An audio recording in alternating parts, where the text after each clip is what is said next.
रात्रि पहर में दो समुदाय के झड़प के बाद शुक्रवार को पहुंचे धनबाद के विधायक राज सिन्हा इलाके का लिया जायजा। मीडिया से की बात। आपको बताते चले कि मुहर्रम पर्व को रात्रि में ताजिया के रूट बदलने के बाद दो समुदाय के बीच में जमकर झड़प हो गई थी, जिसमें कई लोग घायल भी हो गए थे। उसके बाद पुलिस प्रशासन की तरफ से निषेधाज्ञा लागू कर दी गई। लगातार उस क्षेत्र में अभी भी पुलिस कैंप किए हुए पूरी स्थिति के जायजा लेने के लिए धनबाद के भाजपा विधायक राज सिन्हा के द्वारा घटनास्थल पर पहुंचे और इलाके का जायजा लिया। पत्रकारों से बात करते हुए धनबाद के विधायक राज सिन्हा ने कहा कि जिसने भी यह करतूत किया है वह घोर निंदनीय है और बर्दाश्त के बाहर है। जब ताजिया निकालने की रूट तय की गई थी तो दूसरे रास्ते को रूट बनाने की जरूरत क्या थी, जिसको लेकर के यह हंगामा खड़ा हुआ है। लोगों का कहना है कि जिस रूट पर ताजिया निकालनी थी वहां एक टूटा हुआ नाला था, जिसको लेकर के उसे रूट से ताजिया नहीं जा सकता था, इसलिए रूट बदलना पड़ा। इसी बात को लेकर के विधायक राज सिन्हा ने कहा कि जब शांति समिति के लोगों को यह बात पहले से मालूम थी तो थाना प्रभारी को क्यों नहीं अवगत कराया गया। विधायक राज सिन्हा ने कहा कि ताजिया निकालने वाले लोग गरीब के घरों को तोड़ा है, मंदिर में गंदगी फैलाया है। इस तरह का नंगा नाच कभी बर्दाश्त नहीं किया जाएगा। उन्होंने कहा कि शांति दोनों तरफ से होनी चाहिए, एक तरफ से शांति नहीं होती और शांति लाने के लिए ताकतवर भी होनी चाहिए। विधायक राज सिन्हा ने कहा कि थाना प्रभारी को भी अलर्ट रहना चाहिए था। जब सेंसिटिव इलाका था तो वहां पुलिस बल तैनाती करनी चाहिए थी। स्थानीय थाना चैन की नींद सो रही थी, इस पर थाना प्रभारी की भी जिम्मेदारी ठहराई जा सकती है। भाजपा विधायक राज सिन्हा ने कहा कि किसी गरीब के घर तोड़ देना, दरवाजे तोड़, यह बिल्कुल ठीक नहीं है, बिल्कुल नंगा नाच है। गाड़ियों में तोड़ फिर की गई, महिलाओं के साथ अभद्र व्यवहार किया गया तो यह बर्दाश्त के से बाहर भी है और निंदनीय भी है। विधायक राज सिन्हा धनबाद शांत इलाका है, पिछले 35 सालों से इस तरह की घटना नहीं घटी है।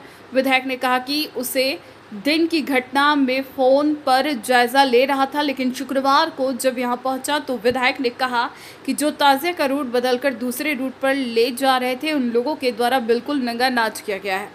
विधायक राज सिन्हा ने कहा कि दोषी व्यक्तियों पर इस तरह के करतूत पर कड़ी से कड़ी कार्रवाई होनी चाहिए। जिला प्रशासन से मांग करता हूँ, साथ गरीब के घरों। अभी परसों मुहर्रम के दिन यहाँ पे कुछ दुर्घटना हुई थी और सीधे कहूँ तो तजिया का जुलूस निकालने वाले लोगों ने काफ़ी उपद्रव मचाया था। मैं उस समय नहीं था, हालांकि लगातार टेलीफोन से एसपी सब लोगों से बातचीत करके यहाँ के हालात का जायज़ा ले भी रहा था। लेकिन आज अभी आया मैंने देखने के लिए और जो धरातल पर आके मैंने देखा तो ये बिल्कुल नंगा नाच उन लोगों ने नाचा है, बिल्कुल।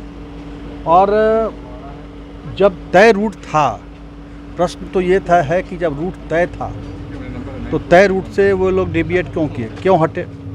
इसलिए स्पष्ट है कि उनका नियत शुरू से ही साफ नहीं था। वो गलत नियत के तहत ही उन लोगों ने जुलूस निकाला था।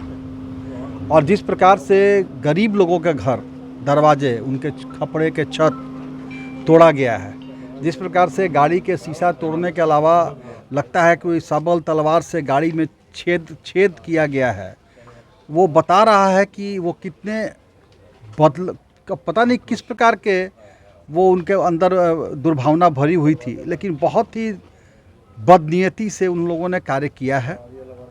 यह बर्दाश्त के काबिल नहीं है। मैं दोनों पक्ष के लोगों से, अभी निशार आलम जी भी आए हुए हैं यहाँ पे, और सब लोगों से यह आग्रह करेंगे कि ये लोग देखिए, शांति एक तरफा शांति नहीं होता है।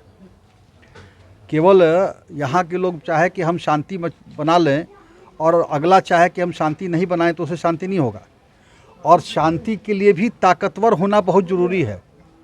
जब तक हम ताकतवर नहीं होंगे तब तक हमारा अगल बगल शांत भी नहीं रहता है।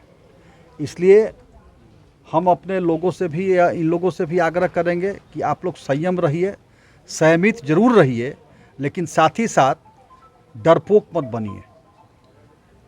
और जिस प्रकार से गरीबों के घर में घुस करके, दरवाज़ा तोड़ करके, घर में घुस करके उन लोगों ने प्रयास किया है, वह घोर निंदनीय है। लेकिन साथ ही साथ चिंता इस बात की है कि धनबाद हमेशा शांत रहा है। धनबाद में आज मुझे तो लगता है कि 30-35 सालों से मैं भी देख रहा हूँ कभी किसी प्रकार की इस प्रकार की घटनाएं इधर नहीं हुई थी। पहली बार ये इस प्रकार की घटना हुई। पुलिस प्रशासन को भी इस पे चूक जरूर है, क्योंकि अब शांति समिति बैठता है थाना में। शांति समिति का क्या मतलब है? जब बाद में मालूम हुआ कि कोई रास्ता का नाली टूटा हुआ था, तो भाई शांति समिति के लोगों को जब जानकारी थी कि नाला टूटा था या क्या था, तो उधर से नहीं जा पाएगा, तो क्यों नहीं उस समय थाना में ही बैठ करके थाना प्रभारी के साथ इस पर चर्चा हुआ। और थाना प्रभारी को भी सचेत रहना चाहिए था कि भाई यहाँ से रूट, अगर हम ये सेंसिटिव इलाका है और ये रूट डैमेज है, दूसरे रूट से जाएंगे, तो पहले से वहाँ पर तैनात रहना चाहिए था अमन चैन के लिए। वहाँ फोर्स बढ़ा के पुलिस तो बिल्कुल निश्चिंत थी कि यहाँ कुछ होने वाला नहीं है।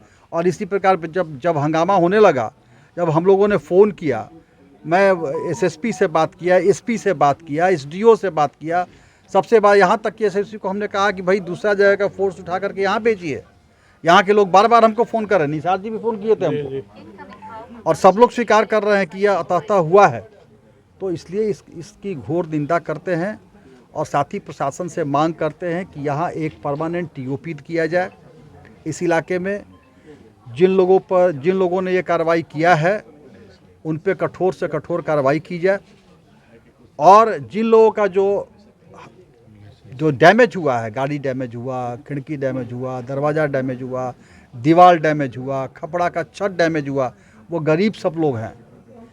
और ये जितने भी लोग हैं जिन लोगों को इस प्रशासन के चूक के चलते जिनको क्षति हुई है, इन सब की प्रशासन से हम मांग करते हैं कि क्षतिपूर्ति हो, सबको मुआवजा दिया जाए। और आगे से यह कार्रवाई इस प्रकार का यहाँ किया जाए कि आगे से इस प्रकार कोई जब चाहे तब आ करके और तोड़ फोड़ कर दे, गरीबों को लूट ले, महिलाओं के साथ बदसलूकी करे, किसी की गाड़ी तोड़ दे, किसी का मोटरसाइकिल तोड़ दे। अब मंदिर में बताइए, मंदिर में हमने देखा जो काली माँ का बलि पड़ता है उसको तोड़ने का प्रयास किया गया, जो शंकर जी का त्रिशूल है उसको कबाड़ने का प्रयास किया गया, मंदिर के अंदर लोगों ने वो पॉटी किया, टॉयलेट वहाँ पे गंदगी फैलाया है। तो ये तो बिल्कुल अब उनके बदनीयती को क्या कहा जाए। इसलिए काफ़ी दुर्भाग्यपूर्ण है और प्रशासन को जल्द से जल्द सख्त से सख्त कार्रवाई करनी चाहिए।